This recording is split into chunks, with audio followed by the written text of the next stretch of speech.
की अंतर्दृष्टि कब आती है? सेवा, स्वाध्याय, सुमिरन, सत्संग, फिर अंतर्दृष्टि समाधि। जो सेवा में प्रमादी है, भगवत सेवा, गुरु सेवा, समाज सेवा, वो किसी मार्ग का पथिक नहीं है, किसी मार्ग का पथिक नहीं। बड़े बड़े महापुरुष जो ब्रह्मबोध हो गए या भगवत तत्व में स्थित हो गए, उनको भी इस भगवत स्वरूप समाज की सेवा करनी ही पड़ी। शरीर में जब तक हमारे बल है तब तक हमें समाज स्वरूप, भगवत स्वरूप, गुरु स्वरूप, वो एक ही परमात्मा बैठा है, हमें सेवा में तत्पर रहना है। क्योंकि इस शरीर से बहुत जन्मों में अशुभ कर्म हुए हैं, उनका क्षय सेवा से होता है। प्रगट शरीर से जब हम सेवा करते हैं, इसका प्रभाव मन पर पड़ता है। जो हम क्रियाएं करते हैं उनका प्रभाव मन पर पड़ता है। यदि अशुभ क्रियाएं हैं तो मन गंदा संकल्प करने वाला मलिन होता चला जाएगा। शुभ क्रियाएं हैं तो थोड़ा पवित्र होता जाए। लेकिन आपकी शुभ अशुभ दोनों से परे क्रियाएं भगवत स्वरूप, तो आपका मन भगवत स्वरूप हो जाएगा। तब अंतर्दृष्टि खुलती है, एक एक इंद्रिय परम पावन हो जाती है। ये 7 बातें पूज्य श्री राधा बाबा आदेश कर रहे हैं, अंतर्दृष्टि खोलने के लिए है। साधक प्राणों की बाजी लगा करके भी इनका कभी उल्लंघन न करे तो 4 अनर्थों का अपने आप नाश हो जाता है। आगे वर्णन आएगा। प्रेम ही अंतर्दृष्टि है। प्रेम नेत्र, हरिवंश नेत्र, हिय के नयन निहार, अंतर्दृष्टि, ये एक ही शब्द के बहुत से पर्यायवाची हैं। प्रेम नेत्र कह रहे प्रेम न बाड़ी नीपजे, प्रेम न हाट बिकाए, राजा परजा जेहि रुचे, शीस दे ले जाए। समझो, प्रेम ये बाजारू वस्तु नहीं कि खरीद लोगे पैसा देके। प्रेम ये ऐसा नहीं कि खेती बाड़ी है आप मेहनत करके इसे उपजा लोगे, नहीं। बोले चाहे राजा हो या प्रजा हो, जिससे भी प्रेम चाहिए शीस दे ले जाए। नारायण अति कठिन है हरि मिलन की बाट, या में पग पीछे धरे, प्रथम शीस दे काट। प्रथम शीस दे काट, शीस दे ले जाए, इसका क्या भाव होता है? अहम का समर्पण, बिका हुआ मैं हूं, मेरी कोई इच्छा नहीं, मेरी कोई चाह नहीं, अब जो ही कहें करें हम सोई, जैसा वो करते हैं जोई जोई प्यारो करे, सोई मुझे भावे। बात हो गई। प्रेम नेत्र खुलने का अधिकारी हो गया। ये अहम ही तो नचा रहा है। ये कभी वैराग्य में बैठा लेगा, कभी तपस्या में, कभी भोगों में, कभी प्रमाद में। इसके अनुसार थोड़ी भूमिकाएं बनती हैं भक्ति की या ज्ञान की। आचार्यवाणी, गुरुवाणी, उनकी आज्ञा अनुसार चलने पर हृदय में भूमिकाएं जागृत होती रहती है। ये अहंकारी देहाभिमानी सुधरना ही नहीं चाहता, मनमानी आचरण करना चाहता है। मनमानी आचरणों से ही तो आज तक हम विमुख रहे, सुख से, शांति से, भगवदानंद से। दुख और अशांति, क्लेश और बंधन बार बार यही मन और बुद्धि तो दे रहे हैं। बिल्कुल सत्य बात कह रहा हूं, इसे केवल सुनना ही मत समझ लेना। पूज्य राधा बाबा के वचन। ये 7 आए बिना तुम चाहे प्रेम के प्रवचन कर लो, चाहे सुन लो, प्रेम तुम्हारे हृदय में जागृत नहीं होगा, अंतर्दृष्टि नहीं खुलेगी। श्रीपाद करें अंतर्दृष्टि पश्य वृंदावनस्य, अंतर्दृष्टि से वृंदावन का दर्शन होता है। हमारी देखो बाहर नेत्र तो हैं पर त्रिगुणात्मिका माया के हैं। स्त्री दिखाई देती, पुरुष दिखाई देता है, जड़ दिखाई देता है, चैतन्य दिखाई देता है, अच्छा दिखाई देता है, बुरा दिखाई, ये कुछ नहीं। यहां सब चिदानंद वपु, प्रियाजू की सहचरियां और दिव्य एक पत्ते की कांति के बराबर भी महामहिम वैकुंठ नहीं है। ये वृंदावन है। वृंदावन द्युति पत्र की उपमा को कछु नाही, कोटि कोटि वैकुंठ हो तेसम कहे न जाए। क्यों कि एक एक पत्ते और फूल में मेरी लाडली जू का प्रतिबिंब पड़ता है। पत्र प्रसून बीच प्रतिबिंब ही, नख सिख प्रिया जनावे। कहां? वैकुंठ में। वो सुख तो सखाओं को भी अच्छा नहीं लगा वैकुंठ का। फिर नित्य प्रिया प्रीतम के अंग सेवी सहचरी भाव अलग। तो वृंदावन अंतर्दृष्टि पश्य। जब तक भगवत साक्षात्कार नहीं हो जाता तब तक बहुत सावधान। इसके बाद सावधान रहने की जरूरत ही नहीं। जैसे मन सच्चिदानंद प्रभु का स्पर्श करेगा, फिर इसको विषय सेवन की स्मृति ही नहीं रह जाती। उसे उपरती अवस्था कहते हैं। एक होती त्याग अवस्था, ये साधक करता है,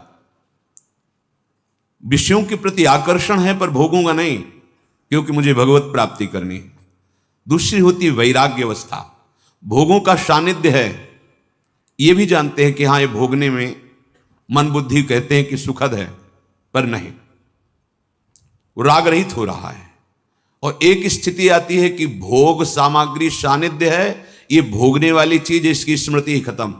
जैसे विष्ठा देख करके भोगने की खाने की इच्छा नहीं होगी, वमन देखकर खाने की इच्छा नहीं होगी, मलवत वमनवत विश्वत, ऐसे यहां से लेके ब्रह्मलोक तक के भोगों का उसे त्याग हो जाता है, जिसे उपरति कहते हैं। भोग सामग्री है, भोगने की इच्छा ही नहीं है, ये बोध भी नहीं रहता कि ये भोगना चाहिए, क्योंकि अखंड स्मृति जागृत हो गई आराध्य देव की। पहला, उपासक को शांत लक्षण धारण करना है। काम आ रहा है, क्रोध आ रहा है, कोई गाली दे रहा है, विक्षेप हो रहा है, प्रतिकूलता आ रही, अपमान, अनुकूलता आ रही, सम्मान। शांत का मतलब ना हर्ष न शोक, गंभीर, अंदर से गंभीर शांत। पहला लक्षण अंतर्दृष्टि खोलने के लिए सिद्धांत में भी वर्णन, शांति रव्यर्थ कालत्वम विरक्तिर्मान शून्यता। शांति, अपने प्रति कोई बार बार अपराध कर रहा है, शांत, न शरीर से दंड, न वाणी से दंड, न मन से दंड देने का संकल्प, क्योंकि सब में मेरा प्रभु विराजमान है। बिल्कुल ध्यान से, बाबा ने कहा ये बिल्कुल सत्य सत्य बात कह रहा हूं, प्राणपन से इन सातों बातों का निर्वाह करोगे तो अंतर्दृष्टि खुल जाएगी। प्रेम, यदि आप थोड़ा भी प्रमाद करेंगे तो इनको धारण नहीं कर पाएंगे। पहला ही है शांत, भाव देश में भी पहला है शांत। शांत दास्य शक्य वात्सल्य कांता सहचरी। शांत हमारे भगवान का स्वरूप है, शांताकारम, शांत। समझो, वाणी शांत, मन निसंकल्प, कोई चाह नहीं, स्थिति यहां पहुंचनी है। शांत का स्वरूप ये, न शोचते न कांक्षते, क्षमा सर्वेषु भूतेषु मद भक्तिम लभते पराम। मेरी भक्ति का परम लाभ, पराभक्ति का स्वरूप ये, कोई चाह नहीं, कोई चिंता नहीं, कोई भय नहीं, कोई शोक नहीं, ब्रह्मभूता प्रसन्नात्मा, हर समय अखंड प्रसन्नता। देखो भक्त कैसा शांत होता है। परीक्षित जी महाराज गर्भ से ही भगवान के परम प्रिय भक्त हैं। भगवान ने गर्भ में ही रक्षा की। जब ये उत्तरा जी के गर्भ में थे, अश्वस्थामा ने ब्रह्मास्त्र संधान किया। कितनी बुद्धि बिगड़ गई थी। गर्भस्थ शिशु की हत्या सबसे बड़ा पाप होता है। भ्रूण हत्या, गर्भ हत्या, ये बहुत बड़े पापों में आता है। इतना बड़ा विद्वान क्रोध के वशीभूत होकर ब्रह्मास्त्र का संधान, कि पांडवों का वंश ही विनाश कर देंगे। उत्तरा ने किसी अन्य का आश्रय नहीं लिया। जिसे द्रौपदी जी से चूक हुई, पतियों का आश्रय, सभा में बैठे हुए महापुरुषों का आश्रय, भुजाओं का आश्रय, दांत का, उत्तरा ने नहीं। जे ही देखा कि जाजुल्यमान ब्रह्मास्त्र गर्भ नष्ट करने के लिए आ रहा है, हाथ उठाया और तुरंत भगवान का, हे करुणा निधान गोविंद, पूरा शब्द नहीं हुआ, भगवान गर्भ में ही प्रकाशित हो गए, आसपास गर्भ की रक्षा कर रहे हैं। परीक्षित जी गर्भ से ही भगवान के भक्त हैं। अधर्म का धन कोई भी हो बुद्धि भ्रष्ट कर देता है, बहुत इससे बचा जाता है। आप इससे समझिए अधर्म के धर्म का कितना प्रभाव होता है। जबरदस्ती बलात् राजाओं को जीत करके वैभव छीनना, यह स्वभाव था जरासंध का।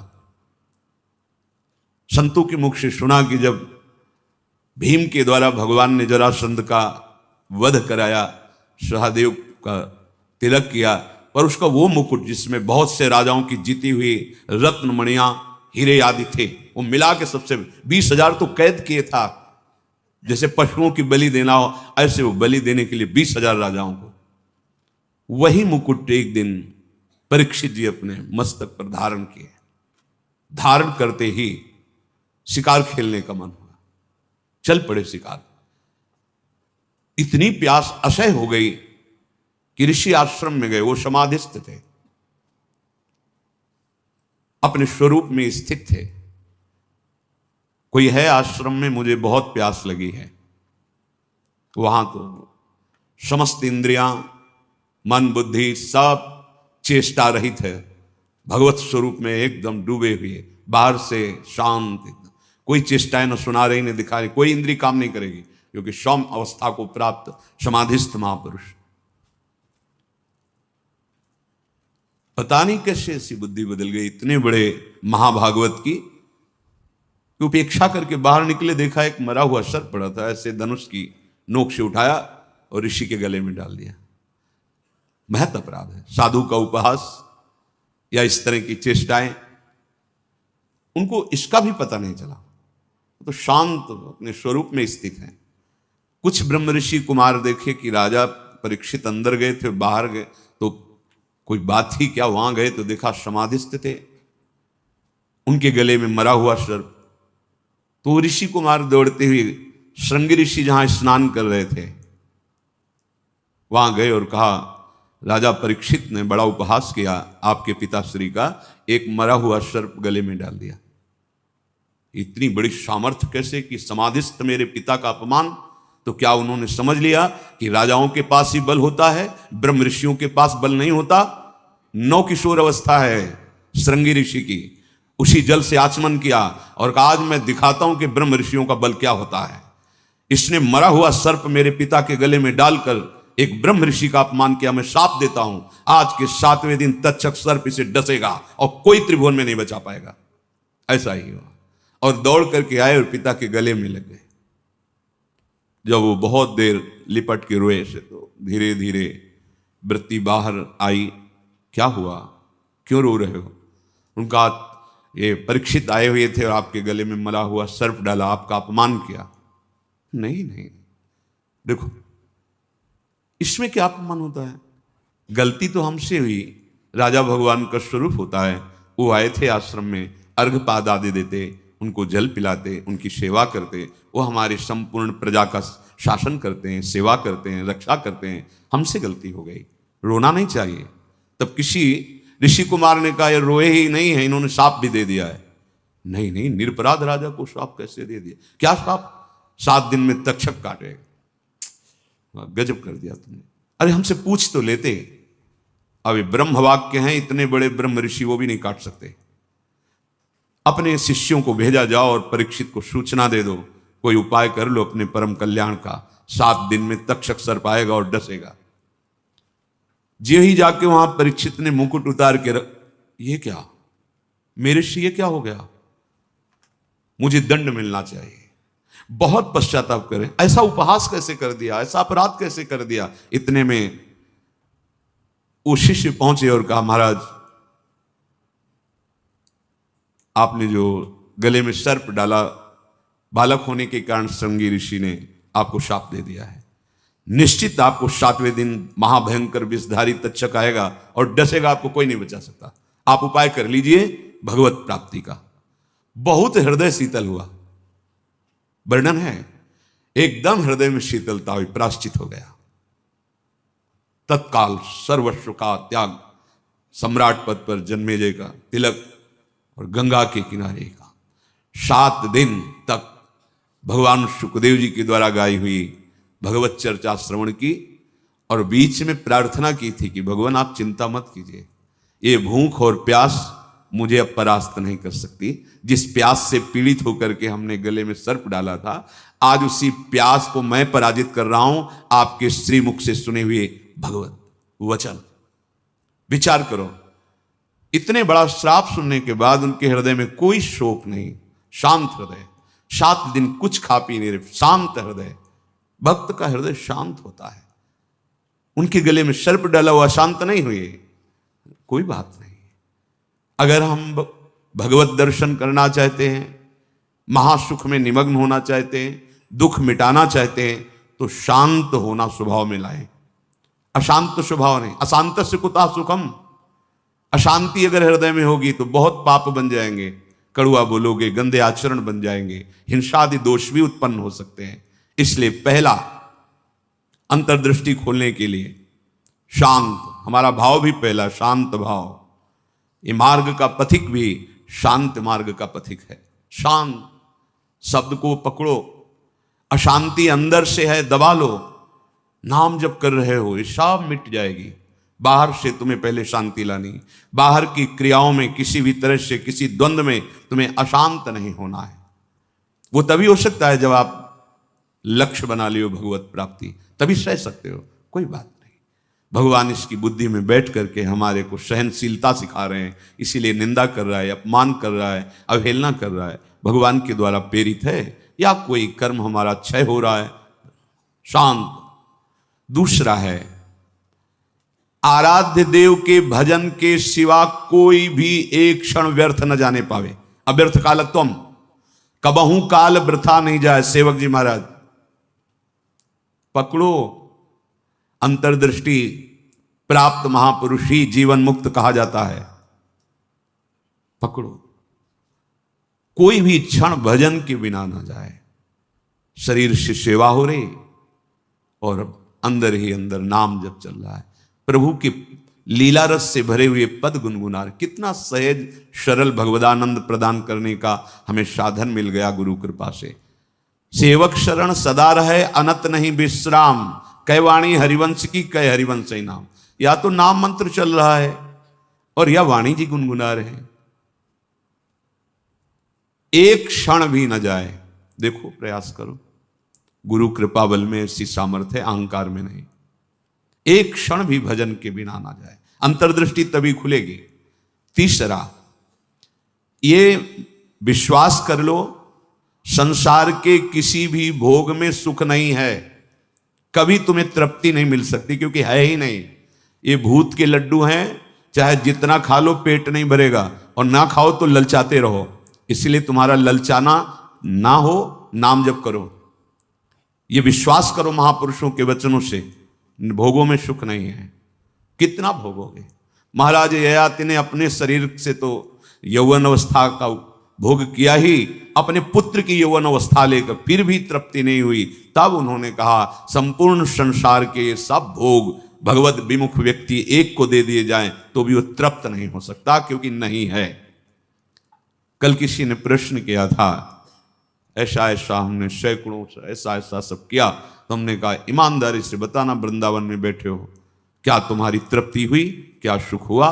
तो चिल्ला के रो के बोला, नहीं, नहीं होगी।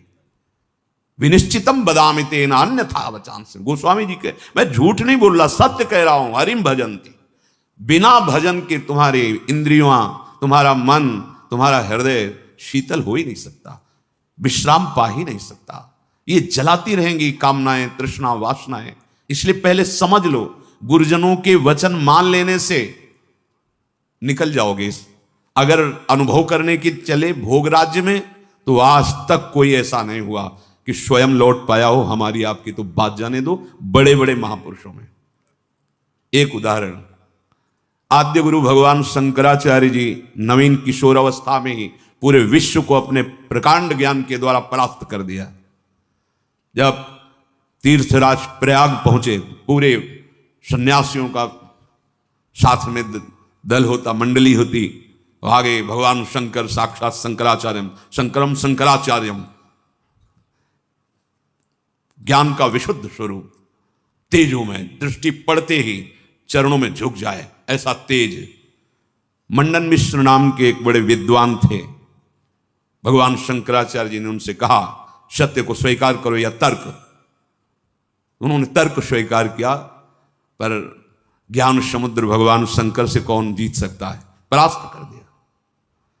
उनकी पत्नी बहुत विवेकवान बुद्धिमान थी, आई और प्रणाम किया और कहा, प्रभु आप संपूर्ण विजय अभी नहीं प्राप्त किए, अर्धांग तो अभी बचा हुआ मैं भी हूं, मेरे प्रश्न का उत्तर दे दो, तब हम दोनों परास्त माने जाएंगे। अभी तो आधे अंग को परास्त किया, आधा मैं हूं। बात सत्य है। बोलो, रति में स्त्री को सुख मिलता है या पुरुष को प्रधान सुख? अधिक सुख किसको मिलता है? बहुत प्रवीण थी, जानती थी, बाल योगी है, अनुभव शून्य। अगर ये कुछ बोलते हैं तो आपका अनुभव है ऐसा, क्योंकि सत्य विषय का तो अनुभव है, असत चेष्टाएं तो की ही नहीं, तो कैसे इनको अनुभव होगा? तो चुप हो जाएंगे। पूछा, मुस्कुरा दिए भगवान शंकराचार्य, समय चाहिए इसके लिए। हाँ देती हूं। एकांत हुए अपने सब संतों को लेकर और गुफा में कहा कि मैं शरीर छोड़ रहा हूं, ये सन्यासी शरीर है। महायोगी थे, मैं इसका अनुभव करके उसको बताऊंगा। आप हमारे शरीर को गुप्त रखना और ऐसी ऐसी पद्धति से सुरक्षित रखना, प्रकाशित ना होने पावे कि यह शरीर यहां है। ध्यान के द्वारा देखा कि एक राजा का शरीर छूटा है, अपना शरीर छोड़ा और वहां सौरख करके विलाप हो रहा था। अचानक हरकत आ गई शरीर में, प्रवेश कर गए आद्य गुरु भगवान शंकराचार्य। इसके पहले अपने शिष्यों को बता गए थे, मैं वहां उस शरीर में प्रवेश कर रहा हूं और भगवान हरि की माया बड़ी प्रचंड है, कहीं ऐसा ना हो कि उस वैभव सुख में राजी हो जाए। तो एक मोह मुद्गल स्तोत्र की रचना करके दे दी थी, ये आके सभा में सुनाना तो ये सब ठीक हो जाएगा। आद्य गुरु भगवान शंकराचार्य ज्ञान समुद्र, वो कह रहे हैं कि कहीं ऐसे वैभव में, राज वैभव में बुद्धि राजी ना हो जाए, इसलिए मोह मुद्गल स्तोत्र, भज गोविंदम भज गोविंदम गोविंदम भज मूढ़मते, पूरा स्तोत्र है, ये सुनाना के राज दरबार में। जो ही हरकत हुई शरीर में, आप तो महान खुशी, नहीं राजा जीवित हो गए, बड़ा आनंद उत्सव मनाया गया। अब शरीर तो राजा का, लेकिन अंदर योगी, महायोगी, लौकिक चेष्टाओं का बिल्कुल ज्ञान नहीं। रानी बहुत बुद्धिमान थी, समझ गई कि राजा तो पधार गए हैं, इनके शरीर में किसी योगी का आवेश हुआ है। कोई योगी तो क्या, हमारे राजा ही तो है ना। उसने गुप्तचरों को आदेश किया, कहीं भी किसी योगी का शरीर दिखाई दे तो उसको तत्काल नष्ट कर दिया जाए। पहले ही भगवान शंकराचार्य जी ने गुप्त रख लिया था, बता दिया था सुरक्षित रखना। सारी चेष्टाएं उनको सिखाई रानी ने। वास्तविक काफी समय हो गया, शिष्य इंतजार करते रहे, भगवान शंकराचार्य जी वापस ही नहीं हुए। ये मोह मुद्गल स्तोत्र जाके कहा तो बस गा करके वो बाहर निकले, भगवान शंकराचार्य जी अंतर्धान, तो राजा का शरीर फिर ऐसे वाके फिर बताया। तो भोगों में और योग में दोनों के अनुभव करके बड़े बड़े महापुरुषों ने देखा, केवल भ्रम, कहीं कोई सुख नहीं। हम महापुरुषों के वचनों को माने, अनुभव करने के लिए ना चले। अनुभव करने के लिए जब गए तो आद्य गुरु भगवान शंकराचार्य भी अपने शिष्यों को मोह मुद्गल प्रहार करके मोह का नाश करना, क्योंकि उस शरीर में जाने पर हो सकता है मोह बद्ध कर, ये भगवान की प्रचंड माया है। तो गुरु वचनों को मान लो, शास्त्र वचनों को मान लो, अनुभव करने गए तो फिर फंस जाओगे। वो तो समर्थ भगवान है, लीला करके दिखा रहे हैं। अपने इतनी सामर्थ्य नहीं कि भोगों का अनुभव करके फिर उनका त्याग करके भगवत मार्ग में चले। जब भगवान शिव मोहिनी रूप को हृदय से लगाया, फिर आवेश हटा माया का, तब भगवान हरि ने कहा कि प्रभु केवल आप ही हैं कि मेरी माया का आकर्षण, फिर अपने स्वरूप में स्थित हो गए। दूसरा इस सृष्टि में नहीं है, सृष्टि में नहीं, ऐसी प्रचंड माया भगवान की है। इसलिए पूज्य राधा बाबा कह रहे हैं, उपासक तीसरा नंबर है, समस्त भोगों में कोई सुख नहीं है, ये मान लो। केवल शरीर यात्रा के लिए या अपनी धर्म पूर्ति के लिए, आप गृहस्थ में हैं तो धर्म पूर्ति के लिए, संतानोत्पत्ति के लिए वो आज्ञा शास्त्र की है, वो निष्पाप क्रिया है, वो आपको आगे बढ़ाएगी। भगवत मार्ग के पथिक को जितने से काम चल जाए कम से कम, उतना शास्त्र सम्मत भोगों को स्वीकार करके आराधना में बढ़ना है। शास्त्र सम्मत, तस्मात् शास्त्रम प्रमाणम ते। पहली बात तो भोगों में सुख है ही नहीं, ये बैठा लो। जितने से प्राण पोषण उतना अन्न डाल लिया, जितने से शरीर ढक जाए उतना वस्त्र धारण कर लिया। निरंतर शांत और निरंतर, एक क्षण का अंतर न पड़े ऐसा भजन, और भोगों में सुख बिल्कुल नहीं है ऐसा। जैसे कोई दुर्गंध युक्त स्थान हो तो हम नाक बंद करके चलेंगे क्योंकि बड़ी दुर्गंध है। कोई मल बमन आदि पड़ा हो तो उस दृष्टि नहीं डालेंगे। ऐसे भगवत मार्ग में चलने वाली पथिक की दृष्टि बड़े से बड़े आकर्षणकारी भोगों के प्रति होती है, ध्यान रखना। रमा विलास राम अनुरागी तजत बमन जिम जन बड़भाग, वो देखेगा भी नहीं। ऐसे अगर आप किसी भी दृश्य को प्रियता से देखते हैं मोबाइल में, या ऐसे छुप के देख रहे हैं, भाई सामने तो देख नहीं सकते तो किसी ऐसी जगह खड़े जहां से शरीरों का आकर्षण देख रहे हैं, अपने आप का नाश कर रहे हैं, वो संस्कार बन रहे, तुम्हें गिराएंगे, यहां नहीं तो कहीं गिरा देंगे, आज नहीं तो कल गिरा देंगे। बहुत सावधान। ये तीसरा है, किसी भी भोगाकर्षण से हम प्रभावित ना हो।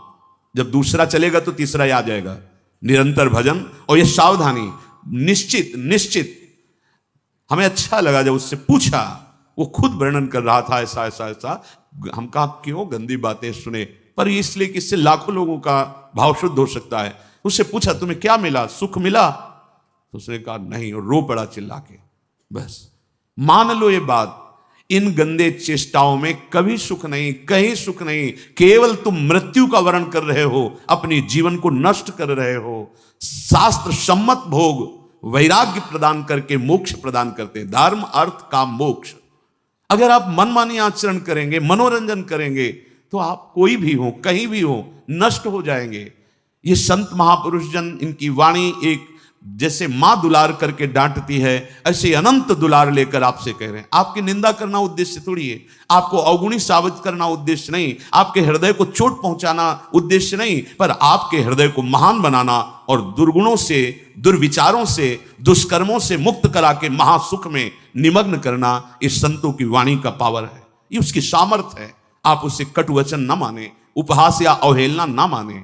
जैसे हम चाहे जो रोग हो डॉक्टर के सामने पेश करते हैं, ऐसे ही बड़ी कृपा है उनके ऊपर जो अपने अवगुणों को अवगुण मान रहे हैं और उनसे दूर होना चाहते हैं। ये कोई आश्चर्य में बात नहीं, क्योंकि भगवती माया बहुत बलवती है। भगवत विमुख कुछ भी करा सकती माया।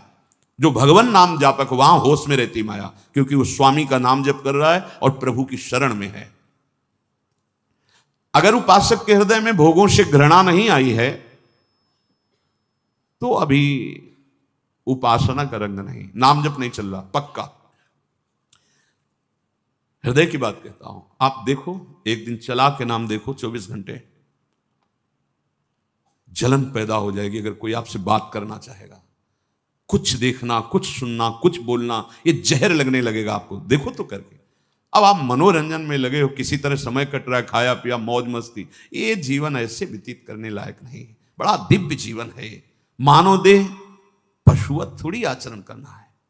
दिव्य दैवी सद्गुणों से युक्त होकर आप चाहो नारायण बन सकते हो, आप साकेतपुर जा सकते हो, आप शिव स्वरूप कैलाश में जा सकते हो। आप जो भाव चाहें दिव्य भाव में। ये जन्म मरण का दुख भोगते भोगते तुम्हें ऊबना नहीं आया। एक संकट कोई निवृत्त करने के लिए मारा घूमता है, यहां चले जाएं, वहां चले जाएं, और नाम गरज रहा है हर दुखों को मिटाने के लिए। कहीं जाने की जरूरत नहीं। राम कृष्ण हरि जो नाम प्रिय, राधा राधा राधा, सर्व मंगल होता चला जाएगा। बार बार इसीलिए कह रहे हैं, नाम जपत मंगल दिशि दसहु। कहीं भी जाओगे तुम्हारा मंगल ही होगा, नाम चल रहा है। नहीं, ये भोगा शक्ति बहुत ही प्रबल है, विचार करने का अवसर नहीं देती, भ्रष्ट कर देती है। नाम चल रहा है, इसकी ताकत नहीं कि गिरा सके। चौथी बात, मन में अपने अंदर मान का बिल्कुल भी प्रभाव न रह जाए। अंतर्दृष्टि खुलने के लिए पहला शांत, दूसरा निरंतर भजन, तीसरा भोगों में सुख नहीं है, दृढ़ बुद्धि, भोगों से घृणा। चौथी बात, अपने अंदर मान न रह जाए। अगर मान है तो परम पद में आरूढ़ होने के लिए सबसे पहला त्याग इसी का किया गया है, निर्मान मोहा जित संग दोषा। पहले मान रहित, सबहि मान प्रद आप अमानी। मान अगर है तो फिर परमार्थ मार्ग का पथिक। और संसार में मान के लिए ही सब कुछ किया जाता है, और परमार्थ मार्ग इससे उल्टा है, मान की धज्जियां उड़ा दी जाती हैं। सम्मानम कलयाति घोर गरलम, ये घोर हलाहल विष है। अगर अध्यात्म की ऊंचाई पर चढ़ना है तो सम्मान की धज्जियां उड़ा दे, अंदर से कभी स्वीकार न करे, सबके चरणों में नमन करे। वो साष्टांग कर रहा है, पंचांग कर रहा है, बलिहारी उसकी श्रद्धा है। वो सबके हृदय में विराजमान भगवान को प्रणाम कर रहा है, गुरु प्रदत्त वेश को प्रणाम कर रहा है। हम तो दास हैं उनके चरणों में। सम्मान स्वीकार करना, ऐसा अधिकार केवल भगवान को या भगवत प्राप्त महापुरुष को ये अधिकार है, अपने जैसे दासों का। बस कोई प्रणाम करे तो नम्र होके प्रणाम। अगर वो कर रहा है तो गुरु प्रदत्त वेश को, हृदय में विराजमान प्रभु को कर रहा है, अपने को नहीं। अगर अपने उस मान के भोक्ता बने तो परमार्थ चल ही नहीं पाओगे, नहीं चल पाओगे, नहीं चल पाओगे। ये मान बहुत घातक जहर है। अगर सत्संग नहीं मिला, गुरु कृपा नहीं हुई, तो इसी का पोषण शुरू रहता है। वैराग्यवान होकर के भी इसी मान का पोषण होता रहता है। और परम पद में आरूढ़ होने के लिए सबसे पहला त्याग इसी का है, निर्मान अमोहाजित संग दोषा, मान रहित। ये हृदय में बैठा लिए, बहुत सूक्ष्म बंधन है ये। कभी कभी बड़े बड़े मान का त्याग मान के लिए हो जाता है। सम्मान पत्रों का, आसनों का त्याग मान के लिए। बड़े सुंदर, कितने दयनीय। ये सुनने की इच्छा मान की इच्छा है। अगर स्वाभाविक हमारी स्थिति मान रहित हो रही तो ये केवल गुरु कृपा से, ये पक्का। ठाकुर जी भी हृदय में बैठे हैं, कभी डांट नहीं लगाई, हृदय में ही तो है। लेकिन जब ठाकुर जी गुरु रूप से आए तो एक एक चोरों को पकड़ करके पीट पीट के बाहर कर दिया। अहंकार, मान, मद, काम, क्रोध, लोभ, मोह, मद, मत्सर, ये सब पर टिको ना, आज्ञा पे टिको, गुरुजनों की आज्ञा पर, वाणी पर टिको, सब ठीक हो जाएगा। ये जिम्मेवारी प्रभु की बन जाती है।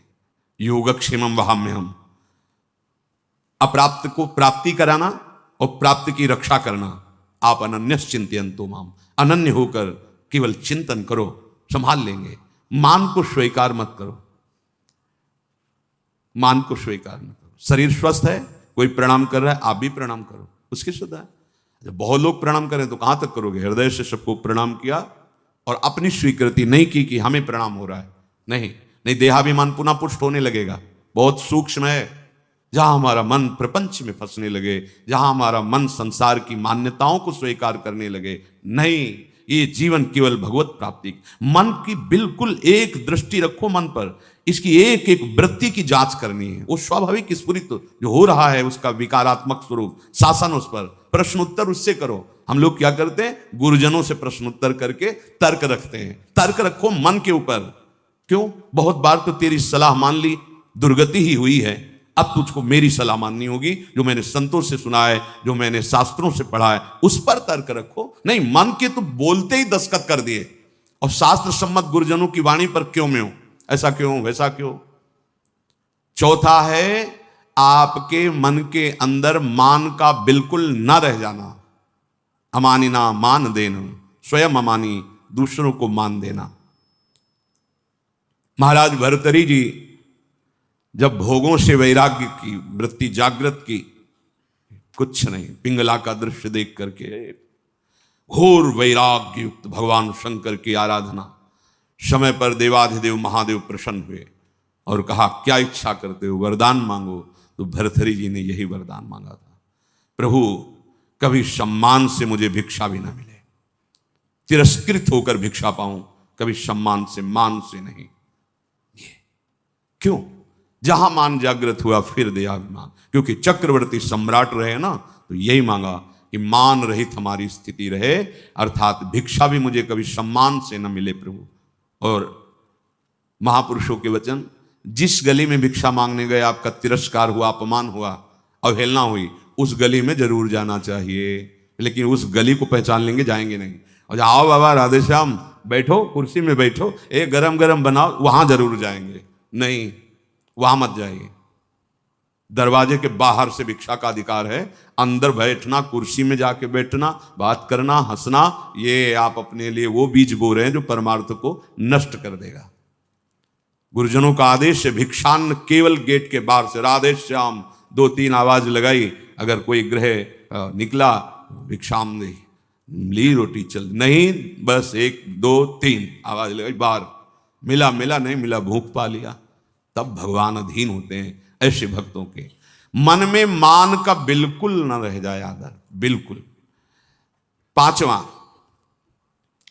दिन रात में प्रतिपल ये भरोसा दृढ़ हो जाए भगवान हमारे साथ हैं। प्रेम दृष्टि खुलने का ये राधा बाबा का आदेश है। रात दिन तुम्हारे अंदर ये भरोसा हो जाए कि दिखाई तो नहीं दे रहे भगवान है, निश्चित हमारे पास, हमारी वाणी जी कहती है, नाम वाणी जहां श्याम श्यामा तहां। नाम चल रहा है तो तुम्हें दिखाई देंगे आगे चलकर, अभी पहले पाप नष्ट होने दो, अनर्थ की निवृत्ति होने दो, फिर देख लेना। पर तुम्हें ये विश्वास करना है आज सुन के, हर समय भगवान हमारे पास हैं, हमारे आराध्य देव हमारे पास हैं, हमारे पास हैं, और निश्चित वो मुझे मिलेंगे। पांचवा है, निश्चित मुझे मिलेंगे, वो हमारे आसपास ही हैं, वो हमें देख रहे हैं। विश्वास करो, हमारे आराध्य देव आसपास हैं, मुझे देख रहे हैं, और मैं उन्हें जरूर देखूंगा, अर्थात निश्चित भगवत साक्षात्कार होगा। छठा, माला संख्या पूरी करने वाली यहां बात नहीं है, वो तो प्रारंभ की होती है। यहां बात है कि प्राण छूट जा सकते हैं लेकिन भजन नहीं छूट सकता, ऐसी दृढ़ता पूर्वक भजन। दूसरा था निरंतर भजन, अब इसमें दृढ़ता पूर्वक भजन। दृढ़ता इसलिए छठा नंबर मानो उसी की व्याख्या का रखा है। कोई प्रलोभन आ सकता है जो आपके भजन को रोक सके, क्योंकि माया बहुत बलवती है। कोई वासना दबी होगी, वही वासना का सारा भोग सामग्री फ्री, एकांत भोगो इसको, क्योंकि आप बहुत ऊंचाई पर चढ़ने जा रहे हो, भोगो इनको। लेकिन भगवत साक्षात्कार करने वाला किसी प्रलोभन में प्रभु देव त्रिभुवन की राज्य लक्ष्मी देने पर भी आधे पल के लिए, याद हो गया होगा आपको, सैकड़ों बार कहा है, आधे पल के लिए भी अपने प्रभु का विस्मरण नहीं, इसे दृढ़ता कहते हैं। और भयानक से भयानक पीड़ा और कष्ट होने पर भी प्रभु का विस्मरण नहीं। देखो यहां तो जरा सा कुछ विक्षेप हो गया तो भजन ही नहीं है, भजन ही नहीं है। वैसे ही भजन नहीं बिना विक्षेप के। फिर शारीरिक कोई पीड़ा, कोई बहादुर आदमी वही होता है जब उसके घाव लगते हैं ना रणभूमि में, तो उसको और आवेश आता है शत्रु को मारने का। ऐसे ही उपासक होता है, बुखार है, कष्ट है, पीड़ा है, नाना प्रकार के दुख हैं, उसको और आवेश आता है, पहले से भी और अधिक नाम जप। ये जीतने का मार्ग है, हारने का नहीं। जीतो, हर विषय को रौंदो, हर विक्षेप को रौंद दो नाम बल से। भजन नहीं छूट, नहीं मन लग रहा चिल्लाओ राधा राधा राधा राधा राधा। ऐसे अगर तुम मन फंसा लेगा, जान गया कि जरा सा दुख दो भजन छोड़ देगा, नहीं। बाबा कह रहे हैं ऐसा भजन, पहले तो निरंतर भजन का आदेश दिया, ऐसा भजन जिसमें इतनी दृढ़ता कि चाहे प्राण चले जाएं, संख्या वाली बात नहीं रह गई, चाहे प्राण छूट जाएं तो ही बात अलग। जैसे एक जगह महापुरुषों के वचन सुने थे, या तो गाढ़ नींद में हो तो तुम्हारी बात अलग, और या मृत्यु में मूर्छा में हो तो तुम्हारी बात अलग। नहीं, अगर चेतना है तो नाम नहीं छूटेगा, चेतना है तो नाम नहीं छूटने देंगे। ये थोड़े दिन तुम्हें कठिन लगता है, जहां अभ्यास हुआ मस्त हो जाओगे, देख लेना, निहाल हो जाओगे। ऐसी बातें कोई प्रयास नहीं करना पड़ेगा। जैसे पलक झपकने का प्रयास आप नहीं कर रहे, जैसे दिल धड़कने का आप प्रयास नहीं कर रहे, जैसे श्वास प्रश्वास में आप कोई प्रयास नहीं कर रहे, ऐसे। और जहां भजन शुरू हुआ तो जैसे भोजन आप करते हो पचा लीवर देता है, ऐसे नाम आप जब करो सारे दुख नष्ट कर देगा, नाम पचा देगा, सारे कर्मों को भस्म कर देगा। दृढ़ता, अभी हमारे अंदर दृढ़ता नहीं, थोड़ा सा व्यवहार, थोड़ा सा सम्मान, थोड़ी सी प्रतिकूलता, अपमान भजन छुड़वा देगा। देख लो, ऐसी दृढ़ता की प्राण निकलने की भी बात हो तो राधा राधा राधा, नाम नहीं छूट सकता। सातवां, जहां भगवान की लीलाएं हुई उनमें अत्यंत आसक्ति हो जाना। ये ब्रज 84 कोश भगवत लीला क्षेत्र है, इसमें आसक्त हो जाना। भले आप नहीं रह पा रहे हैं, लेकिन आप कहीं भी हो, आश्रय इधर हो वृंदावन। जब आपको छुट्टी मिली भागे वृंदावन, एक दिन ही सही परिक्रमा लगाई, दर्शन किया, सत्संग किया। भगवत लीला स्थलियों में आसक्ति, आसक्ति का मतलब होता है फिर और कहीं जाने की इच्छा नहीं होगी।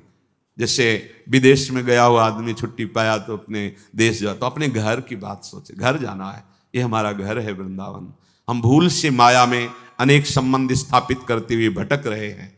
आ जाओ, हरि और किशोरी जी, ललिता विशाखादि सखियां, दिव्य वृंदावन, ये हमारा घर और ये हमारे घर के जन है।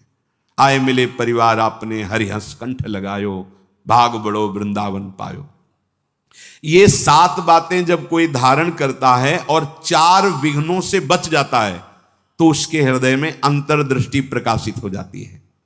ये 4 दुष्कृत हैं, अनर्थ, ध्यान से सुनना। ये 7 बातें स्वीकार करनी है और इन 4 बातों से बचना है। पहला है दुष्कृत जात अनर्थ। पूज्य श्री राधा बाबा, पूर्व जीवन में जो हमसे पाप हुए हैं, बड़े बड़े बुरे कर्म हुए हैं पूर्व में, लाखों अनंतों जन्मों का बात आ गई। अभी अज्ञानी जी ऐसे तर्क करते हैं, कौन जाने पीछे कर्म हुआ है कि नहीं। अभी नया बच्चा जो प्रकट हुआ है वो किसी विद्यालय में तो नहीं गया कि शिक्षा दी गई हो, आप ऐसे करो, वो भयभीत हो जाए, मतलब जानता है भय का क्षेत्र है। मां जब दुग्ध तो पीने लगता है, इसका मतलब ये पूर्वाभ्यासी है, इसका दुलार करो, ऐसे पुचकारो, वो किला, इसका मतलब है जानता है, इसे प्यार कहते हैं और ये इसको प्रहार कहते हैं। वो बड़ा पुरातन है, कपड़ा नया बदला हुआ है, अभी जीव नया है। कर्म भोग जब होते हैं, कई प्रश्न करते हैं कि अभी तो 10 वर्ष का बालक था, उसने इतना बड़ा पाप क्या किया, ऐसा। तुम क्या जानते हो?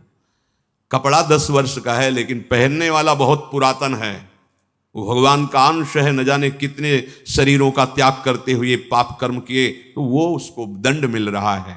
महापुरुषों के वचन, ये अज्ञानी जनों के ऐसे तर्क होते, कैसे उनको समझाए। कह रहे हैं कि जो तुमने पूर्व जीवनों में पाप कर्म किए हैं, अब तुम भजन में लग रहे हो, तुम्हारा अंतिम जन्म का निर्णय है कि मैं भगवत प्राप्त हो जाऊं, अब वहां से हिसाब फटाफट होगा। वो संस्कार मन पे आएंगे, तन पे आएंगे, शांत नाम जप बढ़ाते जाओ। जो भोग जितना, वो बहुत कम करके भोगवा रहे हैं भगवान, बहुत कम करके। अगर तुम्हें अपने सारे कर्मों का भोग भोगना पड़े तो हजारों करोड़ों जन्म बार बार लो और बार बार भोगो तो भी निपटना मुश्किल हो जाएगा, इतना स्टॉक है। अब इसी जन्म में थोड़ा थोड़ा करके भुगा करके अपने पास बुला लेते हैं। अत्यंत कृपा है। जो भी दुष्कृत जात अनर्थ तुम्हारे जीवन में आएगा, 2 प्रकार से, एक दंड रूप से आएगा और एक आएगा पाप कर्म कराने की प्रेरणा रूप से। ध्यान दीजिए, एक को तो भोग लेना है दंड को, दूसरा आएगा मन में बैठ करके पाप कर्म कराने की प्रेरणा देगा, पाप कर्म कराने की सुविधा देगा। अगर दूसरे को भोग लिया तो आगे फिर योनि बनने का, किसी योनि में जाने का आपने हिसाब तैयार कर लिया। समझ लीजिए, धर्म पूर्वक भोग स्वीकार की आज्ञा है। अधर्म पूर्वक जो हमारे कृत्य हुए हैं वो 2 प्रकार का प्रभाव डालेंगे। पूज्य श्री राधा बाबा कह रहे, एक तो ये दंड रूप से, जैसे कोई रोग आ जाना, कोई अपमानित कर रहा है, कोई निंदा कर रहा है, आदि आदि, बड़ा तिरस्कार हो रहा, शांत तुम्हारे पाप नष्ट हो रहे। एक आता है मन में, ये अंतर का है, इतनी गंदी वासना और उसी वासना के अनुसार सुविधा, वही भोग तुम्हें मिलेगा जो तुम्हारे अंदर वासना बढ़ी हुई है। बिल्कुल नहीं, अगर त्रुटि कर दी गए, ये भारी अनर्थ पैदा कर दे। प्रायः चलन चलन सब कोई कहे, बिरला पहुंचे कोई, एक कंचन एक कामनी दुर्लभ घाटी दोए। बहुत सावधान। ये बार बार आपको भजन करते समय बुरे कर्मों की स्फुरणा बुराई की तरफ घसीटेगी। 1 मिनट के लिए इससे छोड़ दो, नाम जप साधन सब चलो, 1 मिनट बस वो स्फुरणा स्वरूप संसार की, बड़ा गजब है। 1 मिनट के लिए भी इसे चैन नहीं है, जरा सा छूट पाई भागा संसार में, कोई न कोई पूर्व देखे हुए दृश्य, सोची हुई बातें सामने लगे, इसको अवसर। तभी इसलिए दृढ़ता पूर्वक भजन,